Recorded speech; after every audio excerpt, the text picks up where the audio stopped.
Acadia After Dark is a horror podcast, and as such, may not be appropriate for all audiences. Listener discretion is advised. Good evening, hikers, and welcome back to another episode of Acadia After Dark's Campfire Stories. As always, I'm your host, the Reverend Redbeard, and I'm glad you've chosen to step once again into the shadows with me, exploring the strange and mysterious corners of our beloved Pine Tree State. Maine is no stranger to tales of haunted woods, strange lights, and whispering legends carried on the wind. But tonight's story takes us beyond the boundaries of what walks or stalks beneath the pines and into the skies above. You might be surprised to learn that Maine is more than just a haven for ghost stories and cryptids. It's also a quiet hub for another kind of unexplained phenomenon. Something not of this earth. Back in Season 1, we dug into some of the state's most famous extraterrestrial lore, like the infamous Allagash abduction, but that, dear listeners, was just the tip of the interstellar iceberg. Tonight, we go deeper. In this episode, I'll be sharing a much more recent sighting, one I personally investigated. It's the story of Rebecca, who had an experience that would leave her forever changed. While driving her daughter home one evening, she encountered something in the sky that she couldn't explain. Something that too many others in this region have seen, and too few are willing to talk about. So go ahead and dim those lanterns, settle close to the fire, and open your mind. We're about to hear Rebecca's story and consider what might be watching us from above.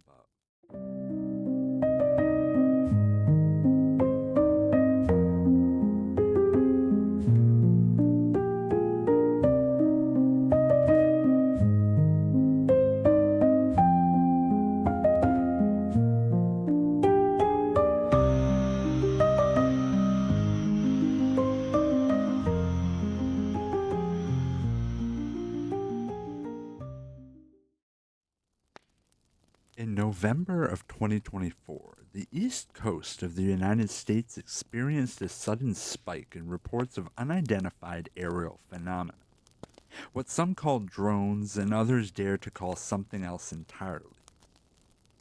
While headlines largely focused on sightings over New Jersey and other high population areas, Maine quietly had its own share of high strangeness.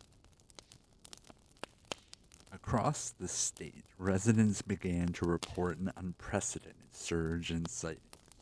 Glowing orbs that hovered silently in the cold night sky, lights that darted at impossible angles, and objects that moved with speed and precision far beyond the capabilities of known aircraft. These were not ordinary anomalies, no. They broke the rules of motion, of sound, and of logic. The sudden wave of activity stirred something in local communities. Conversations at coffee shops turned to speculation. Social media threads swelled with grainy photos, breathless retellings, and the question that lingered behind every report. What are we seeing? And why now? In some communities, entire neighborhoods gathered outside, eyes fixed on the darkened sky, watching in shared silence as something unexplainable unfolded overhead. The sightings weren't isolated. They rippled across the state. Local authorities and aviation experts were overwhelmed with calls, yet none could offer concrete answers. Radar came up clean. Flight logs offered no clues. Silence from officials only deepened the mystery. Speculation ignited like wildfire. Were these experimental military aircraft, cloaked in secrecy, visitors from another world, or something beyond even those possibilities? As the skies lit with questions and theories, UFO research organizations and independent investigators began arriving in Maine, drawn by the sheer volume and consistency of reports. Camps of skeptics and believers alike grew restless, their gazes now turned to our quiet, forested state. Maine's reputation as a UFO hotspot was no longer folklore. It was becoming something far more tangible. One particularly compelling report came in on the evening of December 17th, 2024. Rebecca, a local resident, described an unsettling and inexplicable encounter while driving home along a route she knew like the back of her hand. What made this case stand out to me personally was its location.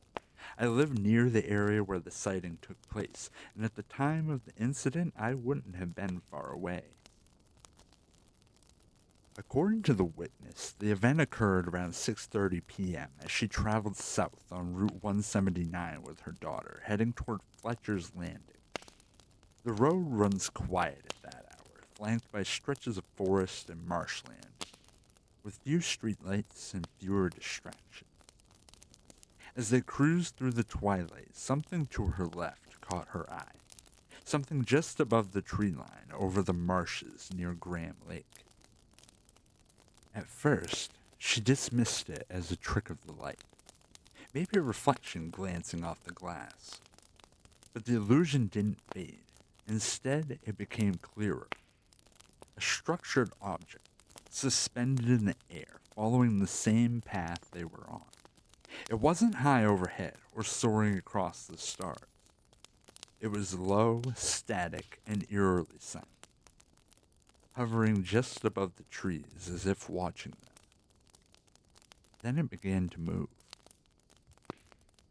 The craft had 4 lights, bright, pulsing with an amber-white glow, and was unmistakably triangular in shape. The lights were arranged in a square formation along the underside of the structure, casting an otherworldly shimmer across the dark marshland below. It hovered just 400 feet from the road, gliding low and slow in the fading December light. Rebecca, the witness, described its movements as unnaturally smooth, maybe 5 to 10 miles per hour, and completely silent. Dead silent. No rumble, no engine, nothing but the hum of disbelief beginning to rise in her chest. This was not a plane, not as big as a plane by any means, and planes don't move that smoothly, don't fly that low, and aren't that quiet, she later told me. It wasn't just the shape or the movement that disturbed her. It was the absence of everything else. The kind of quiet that feels wrong. Shaken but composed, she pulled onto the shoulder of the road and reached for her phone. The craft remained steady overhead, close enough to see its outline against the sky, and she managed to snap 2 photos before it slipped behind the trees. The images, though grainy in the failing light, appear to capture a solid craft, no more than 20 feet across, hovering impossibly close. Just as she was beginning to steady herself, the craft made an abrupt turn. It tilted on its side, pivoting with a kind of precision and smoothness that didn't seem possible for anything man-made. Then it accelerated, quickly reaching an estimated 25 miles an hour, as it glided north, disappearing over the tree line toward Route 1A, just west of Bangor. By the time Rebecca scrambled to climb back into the driver's seat and turn around, it was gone. The sky, once humming with quiet strangeness, now stood empty. Unharmed, she continued her drive home, her mind racing through questions with no real answers. As soon as she arrived, she uploaded the 2 photos she had taken, complete with location data. which I've since confirmed is being captured at exactly 6:43 p.m.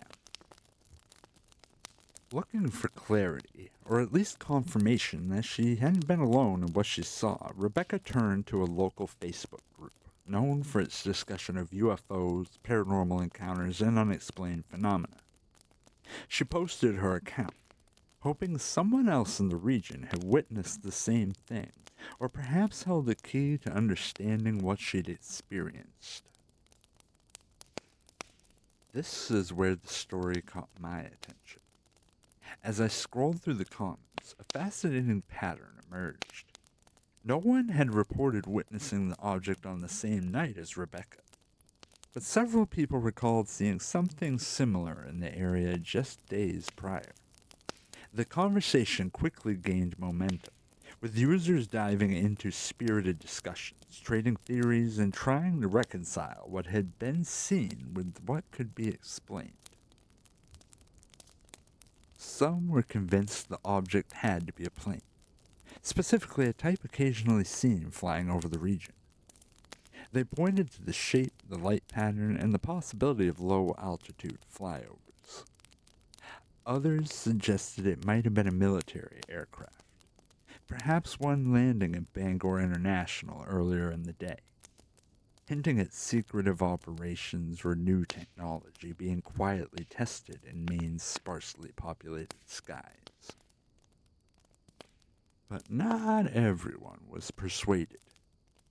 A vocal group pushed back, pointing to the craft's low altitude, complete silence, and unnaturally smooth movements as evidence that this was not conventional aviation.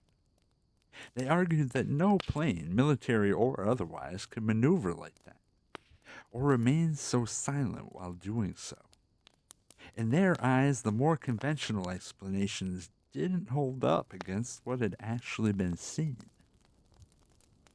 As the discussion unfolded, new theories emerged. Some suggested it might have been an advanced drone, perhaps used for surveillance or even scientific observation. Others floated more speculative ideas, an extraterrestrial craft observing silently from above for reasons unknown to us. The debate buzzed with curiosity, excitement, and just enough tension to reflect the community's deep fascination with the unexplained. That's when I decided to dig a bit deeper. I reached out directly to the witness to clarify a few key points and get a fuller account of what she'd experienced. At first, she was hesitant. The conversation on the group thread, while lively, had been mixed, and several members had dismissed the sighting outright, brushing it off as nothing more than a hobby drone or a passing aircraft. The skepticism had clearly taken a toll, leaving her discouraged and second-guessing whether it was worth sharing more. But something about her story still lingered, and I wasn't ready to let it go just yet. Despite her initial hesitation, Rebecca gradually began to open up. The more we talked, the more details emerged. Clear, vivid, and laced with the kind of quiet awe that only comes from witnessing something profoundly out of place. She spoke of the feeling that settled over her as the craft glided silently across the sky. Not just strangeness, but unease. A sensation that something was watching, or maybe simply not supposed to be there. The lights burned bright in her memory, white and orange against the early winter dark, arranged in a pattern that didn't match anything she'd ever seen.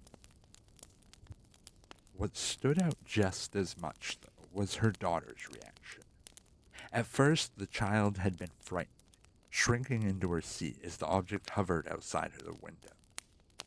But as the moments passed, that fear shifted into something more curious, almost wonder.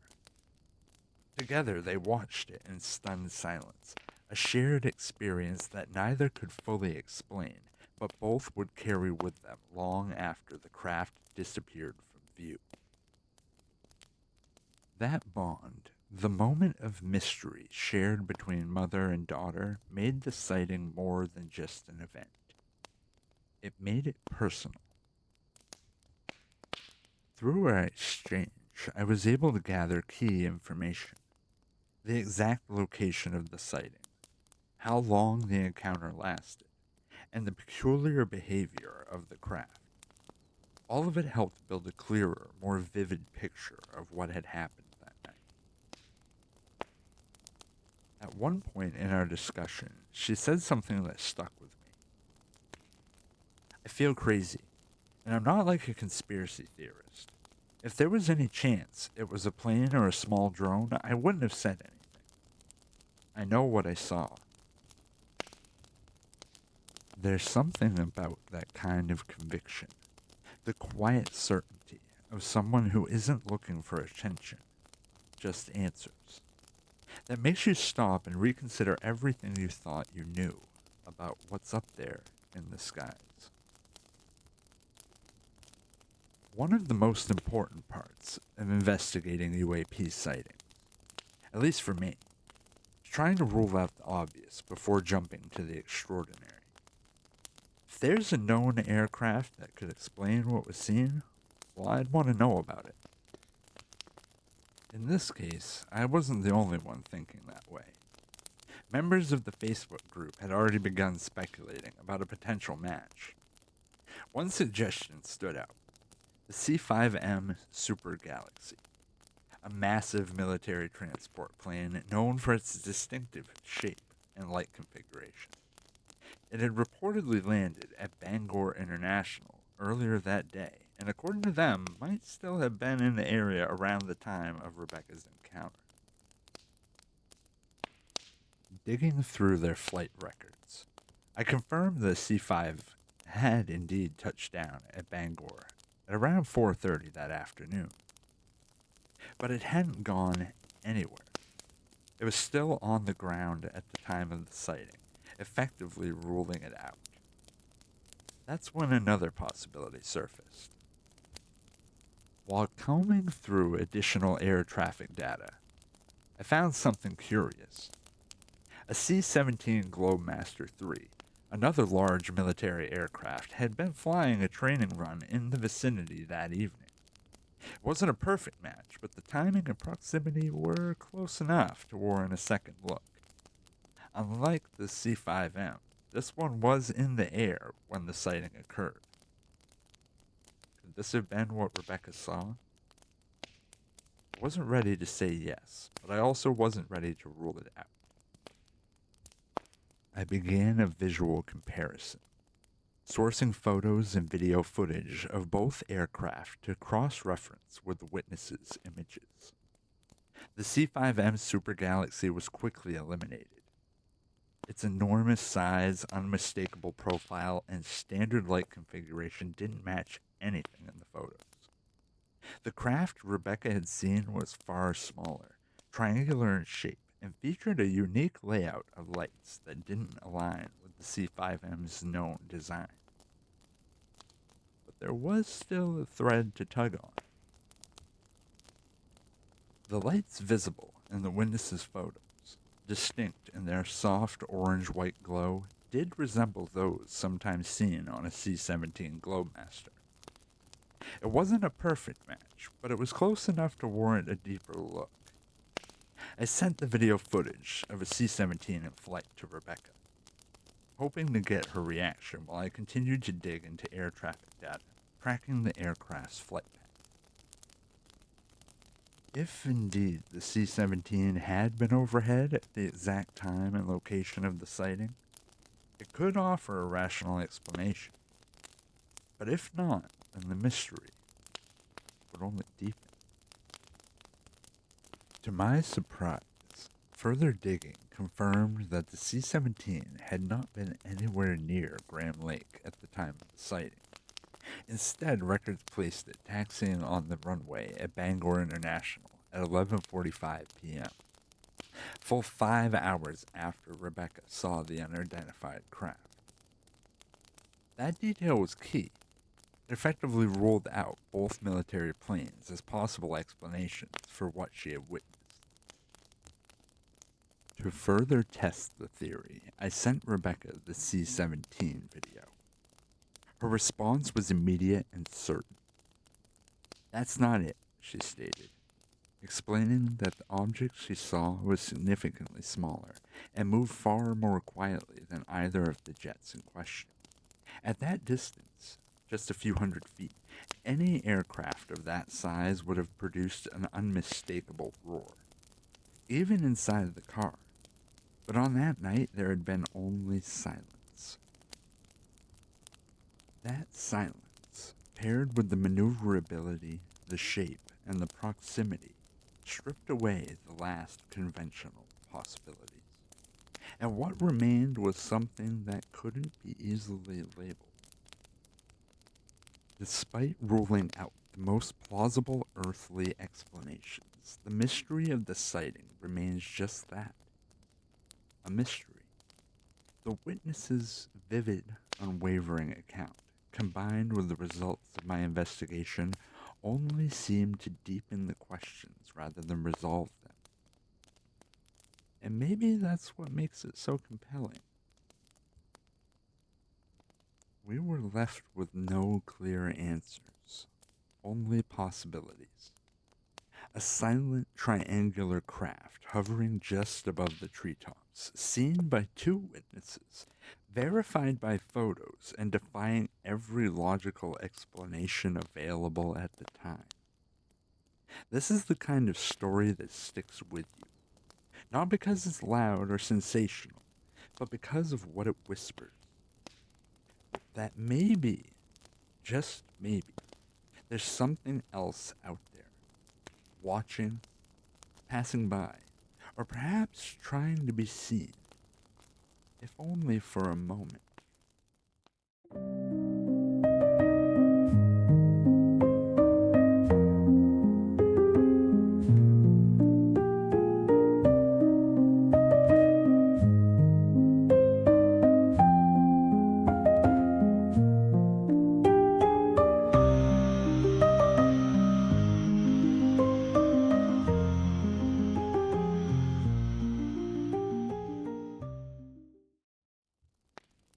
That does it for another episode of Acadia After Dark's Campfire Stories.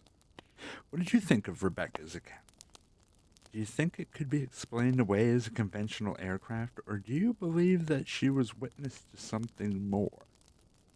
Let me know in the comments, and if you had a strange experience here in the Pine Tree State, make sure to let me know. If you haven't already, please like and subscribe, as it helps the channel grow. And if you want more content, then head on over to acadiaafterdark.com, where you can find blogs, show notes, news, and much more. I'm the Reverend Redbeard, and as always, keep those lanterns lit. Stay safe